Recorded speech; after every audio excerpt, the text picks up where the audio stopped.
guys, long time no see. My name is Svetlana from Zinogre Cosplay, and today I'm going to show you how I made my Zinogre dual blades from Monster Hunter.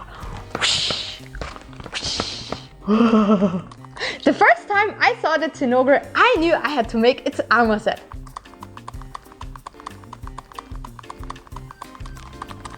It can throw lightning, glow in the dark, and I wanted my armor to look just like that. For my weapons, I chose the dual blades because that's what I'm using in the game as well. And the best part is, they can even go into demon mode. Whoa. Whoa. Pretty cool, right? Now, do you wonder how to install such fancy LEDs as well? Well, just check out my animated LED book. It's a lot easier than it looks, and all you need to know is in this handy book. And now let's start the video.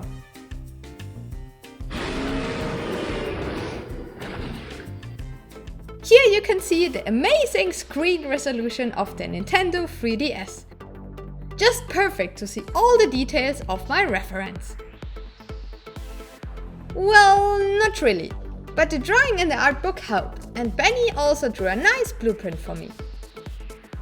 I printed and cut it out, and then it was time to start working.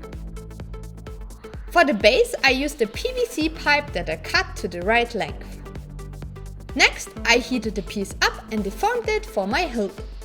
I wanted my swords to be detachable, so I used pipes in 2 different diameters that I could stick together. Next, I traced the upper shape of my blueprint on 10mm black EVA foam.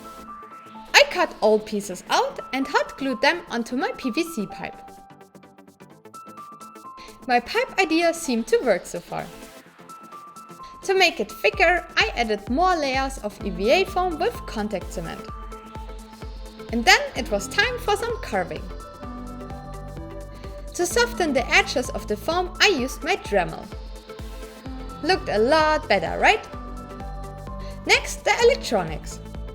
I grabbed a Pro Trinket 5V from Adafruit and added a LiPo backpack on top. To light up my swords, I also prepared some NeoPixel LED strips.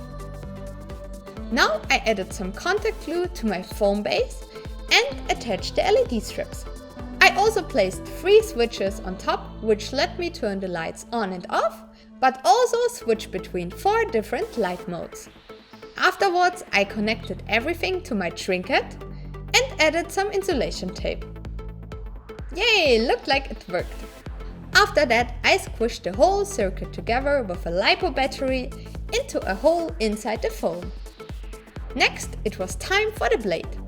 Since I wanted my lights to shine through, I chose this translucent EVA foam. Then I cut my paper blueprint into little pieces. I traced and mirrored each piece onto the foam, added some extra material on one side and cut it out. Another little cut in the middle, and I had a nice slightly translucent scale. After that, I used some heat and glue to bring each scale into shape and attached one after the other to the blade. Phew, this was quite some work, but I really loved the result. Now I added some texture with my Dremel and finished the grip with a few additional layers and details.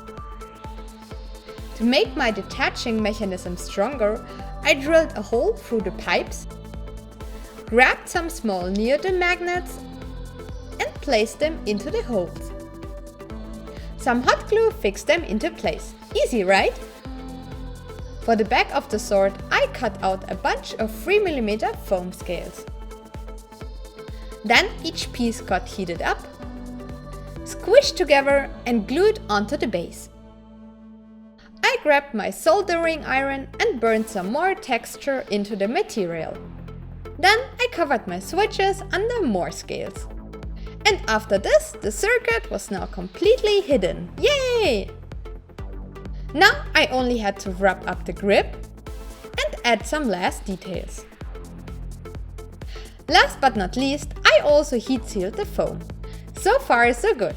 The foam build was finally done. Now it was Benny's turn. To keep the blade translucent and flexible, he primed everything with 3 layers of Flex Bond. For painting, Benny used airbrush colors from Vallejo.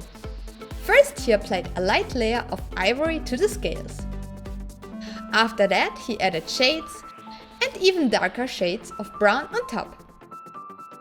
A few additional details he hand-painted on top.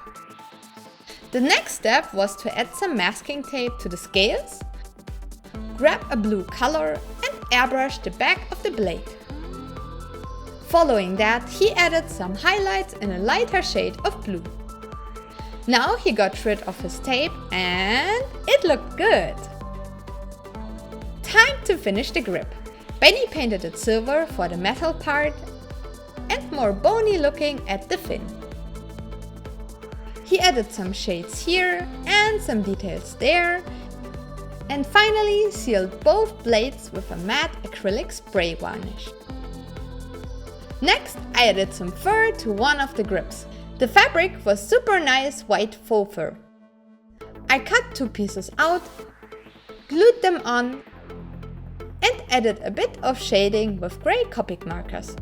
I also used hairspray to style the fur a bit. This really made it nice and spiky. And at the end, all that was missing was a leather strap for the grip. Of course, I did this with some high quality hot glue. And done! So let's see how the finished Zinogre dual blades look like. Ta-da! I love how they turned out, so rough and natural looking.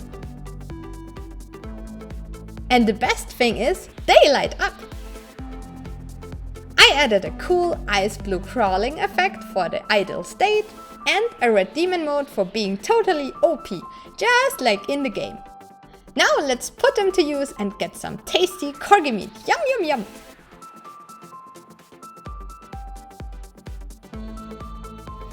Now this was a cool project. I cannot wait to continue on my armor next. Let me know in the comments below if you are as excited for Monster Hunter World as me. Also don't forget to loot the subscribe button and support us on Patreon if you like our videos. I hope you learned something, want to cosplay Monster Hunter as well, and see you in the next video. Bye bye!